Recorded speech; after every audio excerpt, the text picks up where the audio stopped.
Good evening. My name is Aaron Sauter, and welcome to another episode of Football Scientific. I am joining you today, this Sunday afternoon, to talk about the rest of my power rankings for the IFL. I'm going to go over the Western Conference. Before that, a few things have happened. First, I have a new co-host. This is Timmy, the trash-talking Tiger Shark. He's going to be joining us every episode from this point on, unless we get voted off the island somehow. The island of Sauterland, football scientific land, however you want to call it. Okay, so he's going to add some insight at times about some of these teams and the way he feels about this. Timmy, do you want to say anything before we start? Yeah, thanks for having me. I'm just swimming around, feeling good. I love some football. Go Dolphins. I hope we get sponsored by Starkist Tuna. That'll be delicious. I don't think we want to get sponsored by Starkist Tuna. They'll probably stink a lot. Okay, but to get into the episode, here's a few things we're looking at. First, my main goal is to go over my IFL Western Conference power rankings to partner up with my IFL Eastern Conference power rankings from yesterday.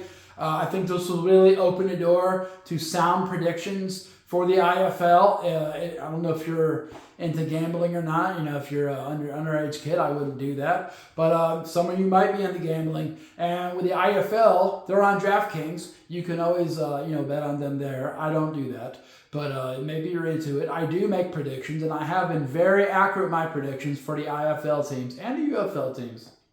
What we're going to talk about today, first, is the NAL a little bit. I'm going to talk about the NAL more later this week. Why? Because they're opening their season this next weekend, March 8th and March 9th. Okay, the first games start. I have not covered the NAL very deeply before, so I'm a little behind on the times with them. I have been watching the preseason games, though. Watched the Sioux City Bandits last night against the Buffalo Ridge Wildcats. The Wildcats didn't seem that great. The Sioux City Bandits seemed really good, and they were in a championship game last year, so that makes sense. Okay, what do you think about the Bandits? They're all right. Okay, they're all right. That's good. Okay, right now the Omaha Beef are playing against the Minnesota Warriors. There was some word earlier in the week the Minnesota Warriors were not going to play that game, but they ended up playing it earlier. It's supposed to be played at 8 p.m. Eastern Time, 7 p.m. Central Time. Their game's at Central Time because they're in Omaha. It's Oklahoma.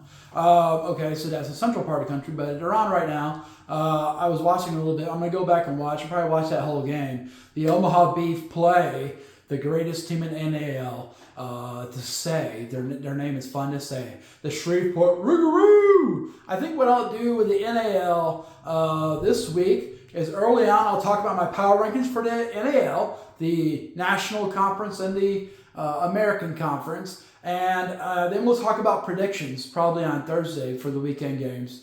And it should be a good time. Hopefully Tim is a good predictor. We're going to see.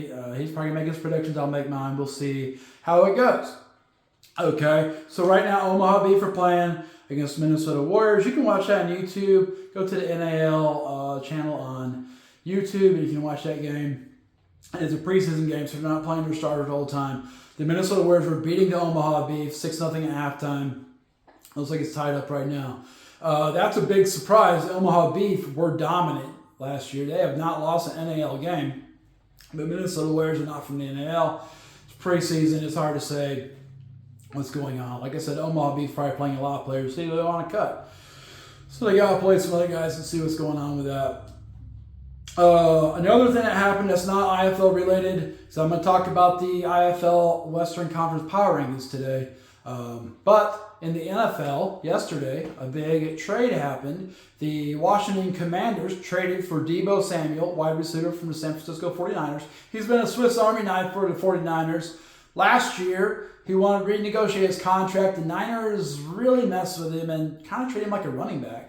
They didn't want to negotiate like he was a wide receiver, which I don't know if you know anything about the NFL and running backs and wide receivers, but running backs get paid way less than wide receivers. They also have a way shorter career. He's had a few injury issues related to playing running back. He's a receiver. He's more of a slot receiver.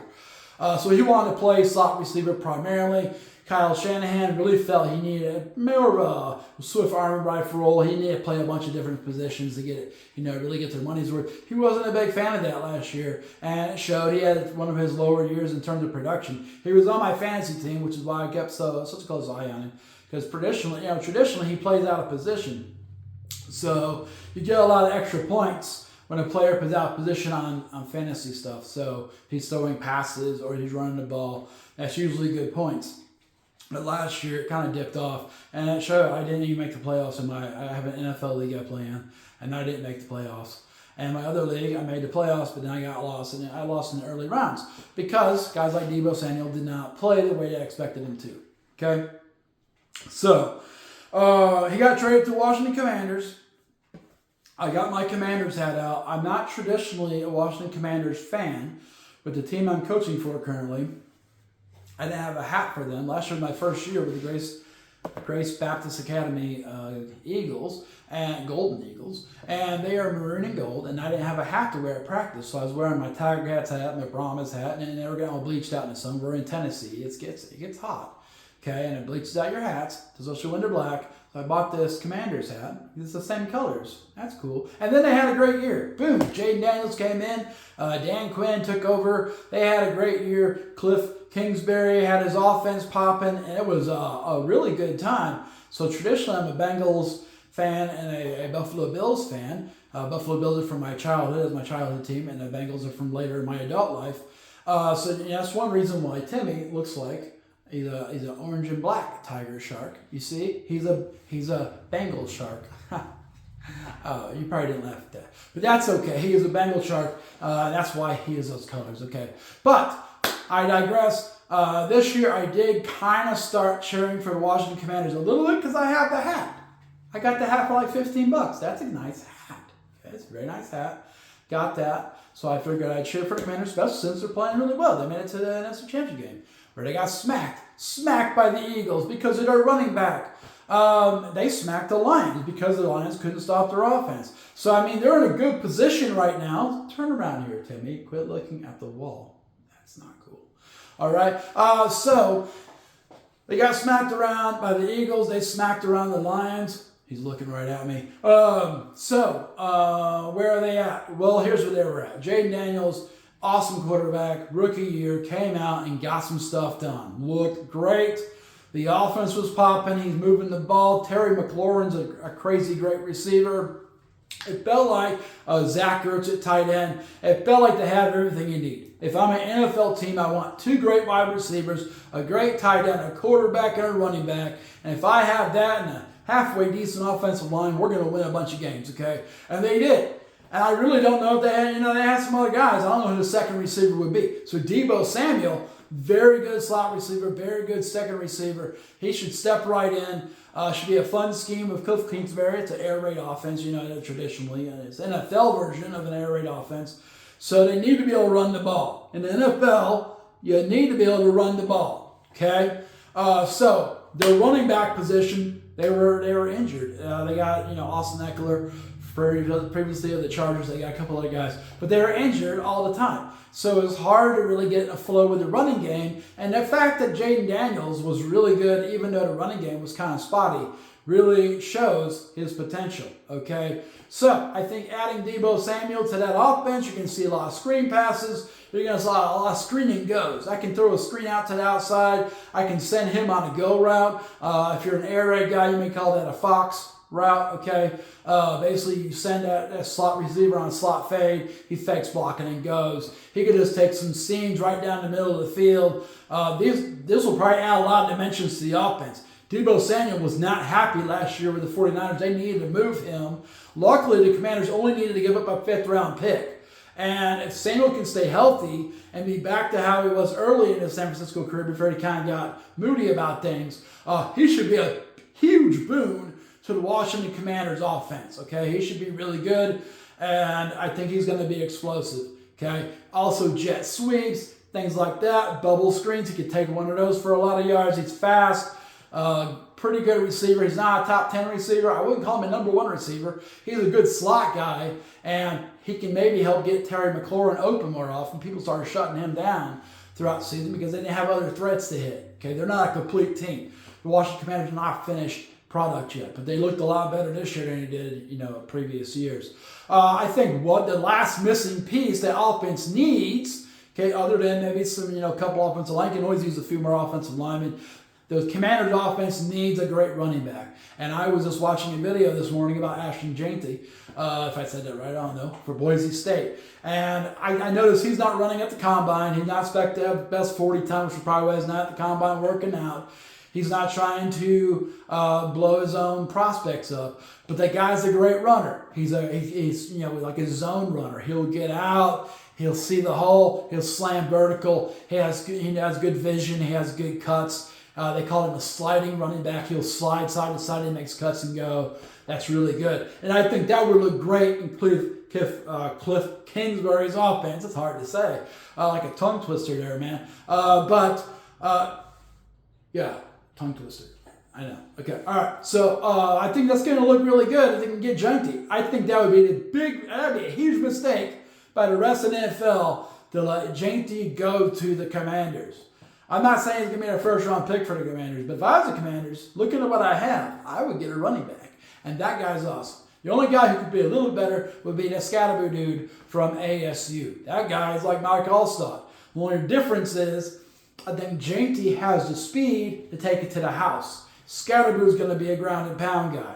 If in somewhere where you can get both of those guys, you'd be like the old Tampa Bay offense, old Falcons offense, where you have, you got a big fullback like Allstott, and you got Warwick Dunn back there taking it to the house. That was amazing to watch. I really love that version. I like I-back football. I love that version of the Buccaneers. The Commanders could be like that if they could get, two of those guys. But fullbacks nowadays are hard to find. They're usually tight ends, like just the guy plays for the 49ers, Jusic or whatever.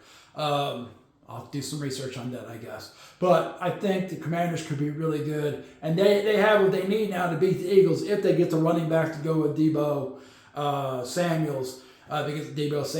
Because that's what put the Eagles over, was picking up Saquon Barkley. They had a good offense. They had A.J. Brown. They got Jalen Hurts. They got, Devontae, whatever his name may be. Okay? And they were good. And they were enough to win the Super Bowl. But I think the Commanders are close to being on equal ground with them. If they can get Jeanty in the draft, I would recommend they get him. I'm not their general manager. Yet. Feel free to hire me, Commanders. I'll be happy to become your general manager. I have an in-depth football experience with personnel. I match the personnel with the offense and defense and special teams. I'm not saying you should hire me, but I'm saying if you did, we probably win the Super Bowl next year. Boom. If you hire me in the next couple months. I don't know who your GM is right now. But if you hire me, we'll be in the Super Bowl next year, winning that thing. We want to watch Taylor Swift celebrate because we'll be beating down whoever steps up. Probably the Chiefs, but probably the Bills because I like the Bills. So we'll probably end up having to beat the Bills, which will make me feel sad. That'll make me feel sad. Okay, all right, but that's not everything today. That's just the intro, okay? NAL, we're going to get more attention to them this week as we enter our season. Deebo Samuel, killer add to the Commanders for a cheap price, 5th-round draft pick. So my main focus today is to go over the Western power rankings for the IFL, the Western Conference of the IFL. Okay, and this conference is traditionally the stronger of the two. I view this IFL setup a lot like the NBA. The Eastern Conference has grinder teams, okay, defensive-oriented, ground and pound. They're going to, in the NBA, they use their post guy. They get down there low. And the West Coast is shooters and wide open offense and everything is explosive. Okay, IFL is very similar. The Eastern side, which is a lot more spread out, is a lot more defensive oriented, running game oriented. You got to be able to run the ball to win an IFL. But the Eastern side is more about running the ball. The Pirates, the Sharks should be this year since they had Jimmy Robinson. They're about running the ball, okay? The West Coast is more open-ended. You got San Diego, you got Northern California, you got Arizona. You got a pocket of really good football there. Texas with San Antonio Gunslingers. You got a pocket of really good football talent. And those offenses and defenses are explosive, okay? But even with that, it's hard to find enough personnel to go around the league. The league keeps shuffling personnel all the time. Really, through the first half of the season, you're going to see the rosters in flux with new guys, old guys, just changing teams. That's how it goes in the IFL. It's very much the first half of the season is about getting your recipe right. And if you get it right, you're going to go make the playoffs. And if you get it really right, you're going to go win the IFL National Championship. And the team that really shows that really embodies that spirit, are the Arizona Rattlers. The Arizona Rattlers are an old school Arena Football League team. They've been around for years. They have a following. Kevin Guy was their owner, may still be their owner, and his wife. He's no longer the head coach.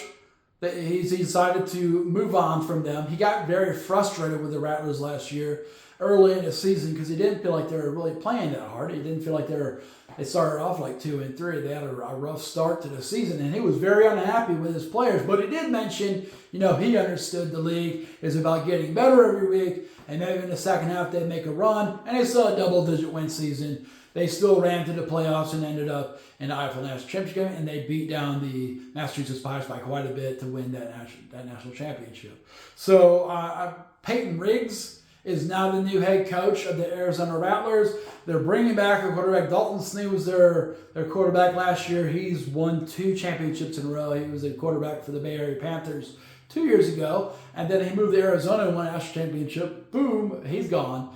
Where's he at? Maybe in the Arena League. It's hard to say where he's at. I don't know. But Drew Powell, who's previously their Superman, is back in the fold. Okay, now traditionally Drew Powell is kind of like the Frisco Fighters, Tulsa Oilers now, where he's really good during the regular season, but then in the playoffs, he chokes. He chokes a little bit. Also, the Rattlers in the past have been very dependent upon Drew Powell. When he's healthy, they look great. He runs the ball, he throws the ball. It's really fun to watch. But when he doesn't, they don't have him. They didn't have a counterpunch, so they lose a lot of games.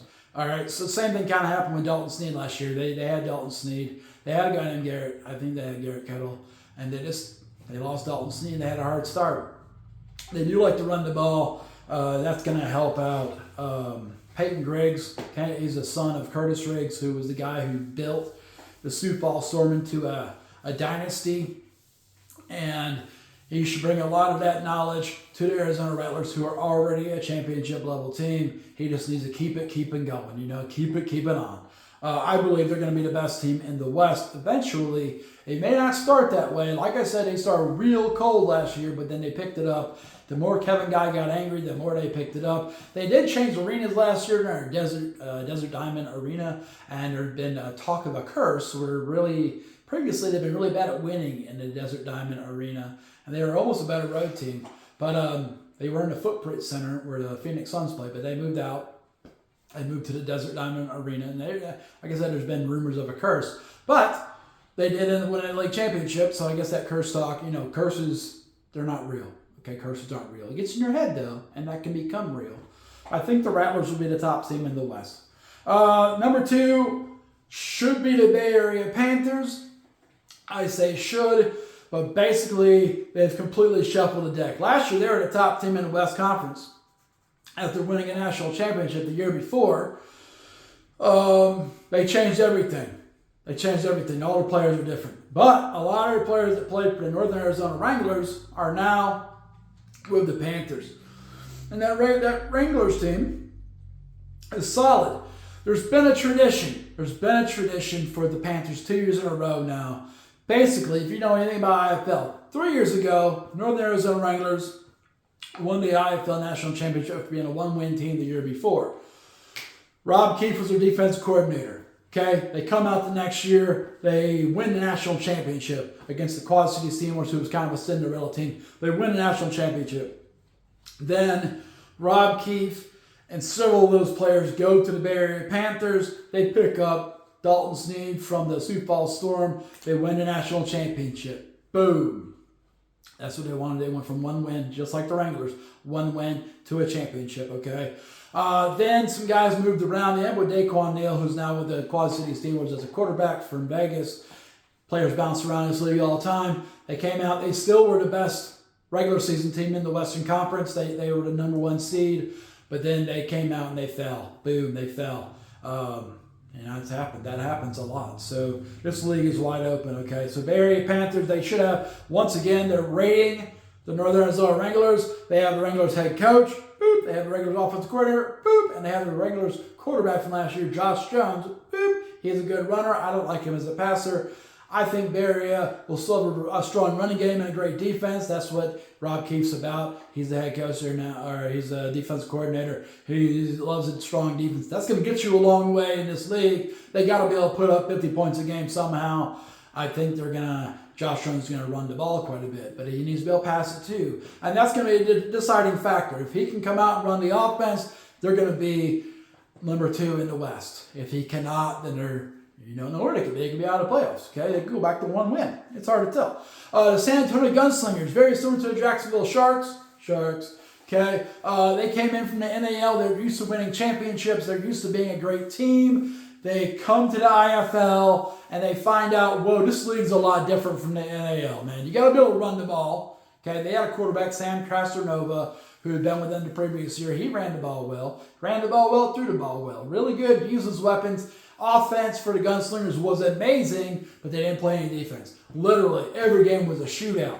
55, 57, 54, 56. It was crazy. It's fun to watch. Gunslingers are fun to watch. San Antonio, okay, Coach Tom Menas is their head coach, and he has a weekly show on YouTube, and he talks a great game. The guy knows what he's talking about, okay? Are they going to win this year? Are they going to make the playoffs? I predicted they were going to make playoffs last year. I don't believe they did. It's hard for me to remember. But I think they will this year. They've loaded up on defense. They got a new quarterback because Castronova moved on to the Arena League. I think he's playing for Albany. Way different weather. I would have stayed in San Antonio. Okay, but he probably wants to get paid more. And the Arena League, while it is probably a trash league, they're going to pay more because they're trying to steal players from the IFL and NAL. Okay, and they did. Sam Castronova. I'm pretty confident the Gunslingers are going to bounce back offensively. They should still be really good offensively. And now they're going to have a defense, theoretically. They've changed everyone on defense. They're going to have a defense. And if they have a defense, they could become the top team in the West, potentially. Okay, I think the West is really tough. The Rattlers are really tough. The Panthers have been really tough. The Gunslingers, the next step is making the playoffs. If you make the playoffs, you might make a run and win a championship. That's how it goes in this league. If you make the playoffs, you got a chance. Okay, Vegas Nighthawks last year obtained quarterback Jerome Johnson from the from the Green Bay Blizzard. Okay, came in last year, took over the Nighthawks. Vegas traditionally is not very good, which stinks because they're like the best TV market in the league. It'd be beneficial to the Vegas Nighthawks be really good. You'd probably get a lot of people in Vegas to come watch them, get a lot of eyes from Vegas. One of the bigger markets, but they have traditionally not been very good. But they came in with Jerome Johnson, and he took over. That guy took over, ran the offense, and the defense stepped up. Last year, the Vegas Nighthawks came out and surprised everyone. They were the Green Bay Blizzard of the West. They took over the show. They were the first place team for a while, and then people kind of learned how to play Jerome Johnson. And then he jumped off at the end. Playoffs, they got beat in the playoffs. They have to change it up a little bit. People figured out how to neutralize Jerome Johnson. But that guy's really good. That defense was really good. They made a lot of weird mistakes. They make bad coaching decisions in game. They keep the door open for the other team. And sometimes they blow leads. So with that in mind, I think they're really talented. I think that maybe they don't manage the game well. Their director of player personnel has bounced to the Carolina Cobras at NAL, so that might make a difference. I think they'll still be a playoff team, but it's hard to say how good they'll be. Okay, I suspect those will be the 4 playoff teams in the West. Number 1, Arizona Rattlers. Number 2, defending IFL National champion. Number 2, Bay Area Panthers. Who knows? They're a totally new team, but I think they'll still be good. San Antonio Gunslingers, I think are going to step up and steal a playoff spot, maybe win one on the road and end up in the Western Conference Championship game.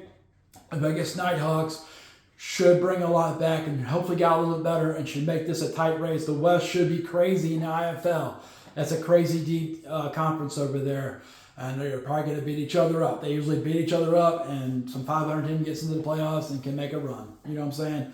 Outside the playoff group, outside the top 4, Northern Arizona Wranglers, I don't feel comfortable dropping them lower than 5th.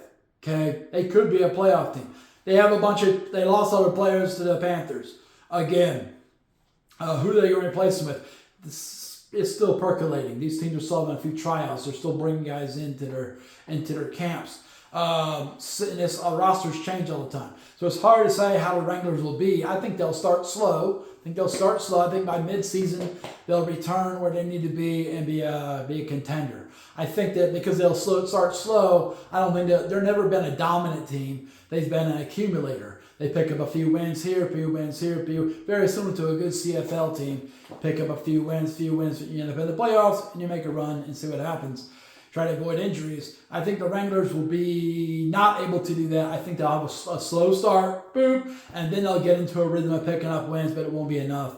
And I think they'll be number 5 in the Western Conference. Now, they could fall flat on their face. They could be, nothing. So I'm giving the benefit of the doubt. I think they know what they're doing. They lost everyone to the Panthers. That's going to stink. They'll probably get beat by the Panthers twice. They always push the Rattlers, but maybe it'll be tough this year. Okay, so Wranglers at 5th. Number 6, San Diego Strikeforce. They were a surprise playoff team last year. Previously, they had not even had a winning season. They got quarterback Nate Davis, who he was with the Duke City Gladiators. He had been around a couple other places. Dude is a gunslinger. Not a San Antonio gunslinger, but a regular gunslinger in terms of quarterback. He throws the ball around the yard. He runs that team. Okay, he runs that team. They're the best passing team in the league. He's the best quarterback in the league. I'm willing to say that. Best passing quarterback. He does not run the ball. He does not want to get hit. You got to protect him. He can whip the ball 50 yards every time and try to score. And last year, that pop for the Strikeforce, that got them into the playoffs. They had their best season ever and got into the playoffs. And then defenses cracked down. They realized if we cover everyone man to man and we bring heat, Nate Davis cannot escape, and we can limit that offense and force turnovers, which is what happened. If everyone learned from the playoff games, then they're not going to have a very good season. Okay, being one-dimensional in the IFL is not usually a recipe for success. Nate Davis needs to get a running game going there. Okay, I'm saying that I think he runs a team. I think he's the general manager. Maybe not officially, but I think he is essentially the general manager.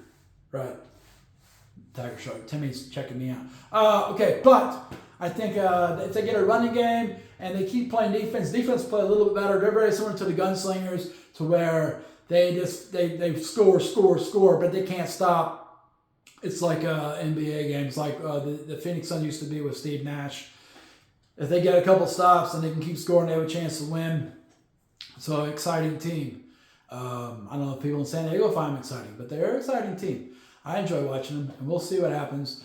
But I got them at 6 right now. We'll see how they come back with the run game and defense. Okay, and then number 7, Tucson Sugar Skulls. They are coached by the great coach Billy Back, former champion coach.